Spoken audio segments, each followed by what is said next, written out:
Hello everyone, সবাইকে সুমন সিটিজ বাংলাদেশ থেকে শুভেচ্ছা জানাচ্ছি।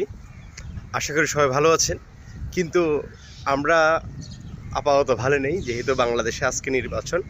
দেখুন, নির্বাচন উপলক্ষে পুরো রাস্তাঘাটাই ফাঁকা। আমরা সরকারি ভোট দিতে যাব, কিন্তু রাস্তার মধ্যে কোনো গাড়ি নেই। আসলে সবাই তো দুই একদিন আগে চলে যাওয়া সম্ভব হচ্ছে না সবার। অনেকে আছে যেদিন ভোট ও দিনেই যাই। তো আসলে আমাদের পুরো রাস্তাঘাটটা ফাঁকা থাকার কারণে কোনো গাড়ি নেই, ওই জন্য আসলে হেঁটে হেঁটে যাওয়া লাগতেছে। আর তাও কয়েকটা গাড়ি পেয়েছি, ডাবল ভাড়া দিয়ে আসছি। আর অল্প হেঁটে যাব, ওই সামনে মোড়ে গিয়ে আরেকটা গাড়িতে উঠবো।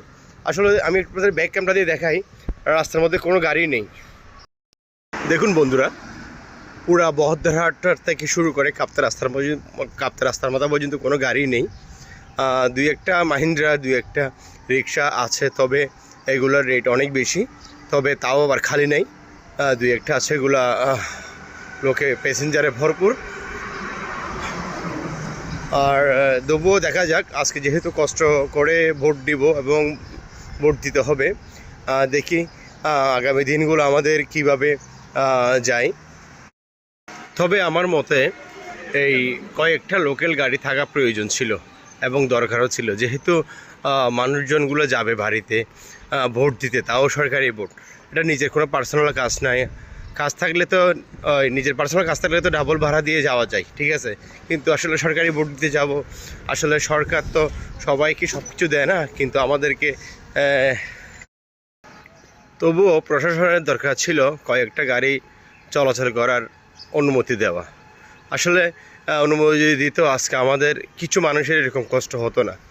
আসলে পরিবর্তন তো সবাই চায়, কিন্তু পরিবর্তন কজনে বা আনতে পারে। তবুও কষ্ট করে যাচ্ছি পরিবর্তনের আশায়। পরিবর্তন হোক, সুন্দর হোক দেশটা সুন্দর হলে আসলে আমরা সবাই ভালো থাকব। আমাদের দেশ ছোট, তবে সমস্যাগুলো অনেক বড় বড়। আসলে এই সমস্যাগুলো সমাধান করার জন্য ওরকম যোগ্য লোক, যোগ্য প্রাপ্তি আমাদের দরকার। আসলে যোগ্য লোক ছাড়া কোনো দেশের উন্নয়ন সম্ভব না।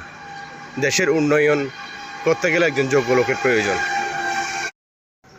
ওই জন্য বন্ধুরা কষ্ট করে আজকে যাচ্ছে ভোট দিতে, যেন ভোটটা সুন্দর মতো সুষ্ঠুভাবে হয় এবং আমরা যোগ্য ব্যক্তিকে এবং নবনির্বাচিত করতে পারি, যেহেতু আমাদের যোগ্য লোকের দরকার। সে পর্যন্ত সবাই ভালো থাকবেন, দেখা হবে পরের অন্য কোনো ভিডিওতে। আসলে আরেকটি কথা বলে নয়, আজকে লাগতেছে অনেক সময় ঈদের মতো, যেহেতু রাস্তাঘাট ফাঁকা। দেখুন পরিবেশটি কত সুন্দর। আমি এখন রয়েছি স্বাধীনতা কমপ্লেক্সের পাশে।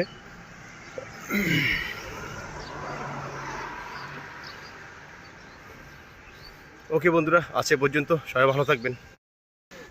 দেখুন বন্ধুরা, বাস টার্মিনালে শত শত বাস পড়ে রয়েছে, যেগুলো বিভিন্ন জায়গায় যাওয়া আসা করতো 24টা ঘন্টা। দেখুন সামনে একটি বাস দেখা যাচ্ছে, জানি না এই বাসটা কতটুকু যায়, দেখি একটু চেষ্টা করে দেখি কতটুকু যায়। যদি দুই একটা বাস পাই এবং দুই একটা বাস চলে, তখন ভালো লাগবে। বন্ধুরা, কয়েকটি রিক্সা দেখা যাচ্ছে। আসলে এই সময় একটা বাইসাইকেল খুব বেশি প্রয়োজন। দেখুন পুরো রাস্তায় ফাঁকা, রিক্সা আর বাইসাইকেল কিছু রয়েছে। আর এখানে আমাদের বাস টার্মিনালের মধ্যে কয়েকটি বাস লিচু বাগানের উদ্দেশ্যে ছাড়বে, যার ভাড়া জনপ্রতি 100 টাকা করে নেবে বলছে। তবুও দেখি, অপেক্ষা করি গাড়ি পাই কিনা। এখনও রাস্তায় দাঁড়িয়ে রয়েছি। আসলে এমন পরিবেশটি সত্যি চমৎকার লাগছে, যেহেতু শহরের মধ্যে সবসময় যানজট লাগিয়ে থাকে, বিশেষ করে এই জায়গার মধ্যে, যেহেতু রাস্তার কাজ চলতেছে। বন্ধুরা, অবশেষে গ্রামের বাড়িতে ভোট কেন্দ্রে চলে আসছি। দেখুন শত শত মানুষ ভোট দেওয়ার জন্য লাইনে দাঁড়িয়েছে।